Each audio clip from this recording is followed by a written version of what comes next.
राज्य में एक राजा होता है, उसकी कोई संतान नहीं होती, तो वो क्या करता है, बहुत चिंतित रहता है कि आगे चल करके मेरा उत्तराधिकारी कौन होगा, मेरे मरने के बाद इस राज्य का राजा कौन बनेगा। फिर सलाह देते हैं कि वो किसी को गोद ले ले ताकि आगे चल करके वो उसका उत्तराधिकारी बन सके। लेकिन वो राजा सोचता है गोद लेने की बजाय मैं क्या करूं, किसी की बुद्धि को, किसी बुद्धिमान व्यक्ति को अपने राज्य का उत्तराधिकारी सौंप के जाऊं। उसके लिए वो पूरे राज्य में मुनादी करवा देता है कि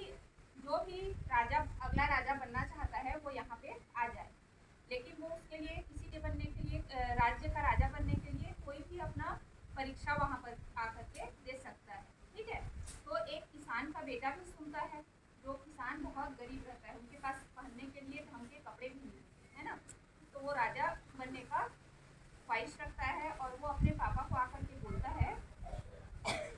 कि पिताजी मुझे कुछ पैसे दे दीजिए जिससे कि मैं कुछ ढंग के कपड़े खरीद सकूं और राजा के पास जा सकूं, क्योंकि राजा कहीं मुझे ऐसे फटे पुराने कपड़े में शुरू से ही देख करके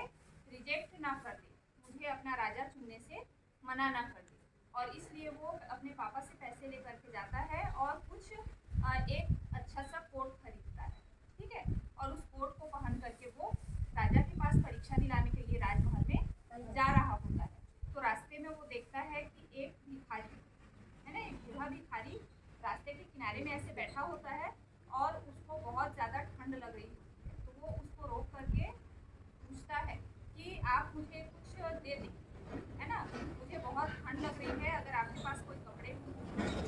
मुझे दे दें। वो क्या सोचता है कि उसके पास कुछ खाने पीने की भी चीज़ें होती है, तो वो सोचता है कि इसको खाने पीने की चीज़ें तो किसी काम की नहीं आएंगी, क्योंकि इसको बहुत ज़्यादा ठंड लग रही है ना, और ठंड से बचने के लिए उसको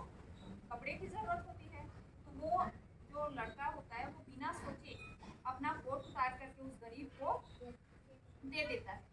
उसके बाद अब वो संकोच करते हुए कि अब पता नहीं मैं राजा के पास परीक्षा दिलाने के लिए ऐसे फटे कपड़ों में जा रहा हूँ, तो राजा मुझे अपने सामने खड़े भी होने देगा कि नहीं देगा। फिर जब वो राजमहल में पहुँचता है, थोड़ी देर तक इंतजार करने के बाद जब उस लड़के की बारी आती है और वो राजा के सामने में पहुँचता है, तो वो क्या देखता है पता है, जो जैकेट उसने उस भिखारी को दिया था वही जैकेट किसने पहना हुआ है, राजा ने पहना हुआ है। मतलब ये कि वो राजा जो है उस लड़के की परीक्षा लेने के लिए भिखारी बन करके रास्ते के किनारे में खड़ा था, है ना। तो वो लड़का एकदम आश्चर्यचकित हो जाता है अपना जैकेट को वहाँ पर राजा के शरीर पर देखकर।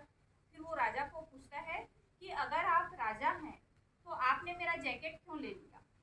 है ना। तो वो राजा उनको बताते हैं कि अगर मैं तुमको ये बताता कि मैं राजा हूँ तो मैं तो तुमसे कुछ भी मांगता तो तुम मुझे खुशी खुशी दे देते, क्योंकि तुम जान रहे होते कि वो तुम्हारी परीक्षा है और तुम परीक्षा में पास होने के लिए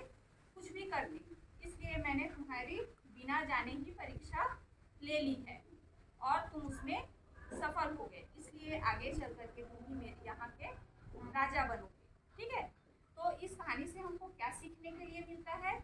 कि अगर हम निस्वार्थ भाव से किसी की सेवा करते हैं, किसी की मदद करते हैं, तो उसका फल हमको भी मिलता है।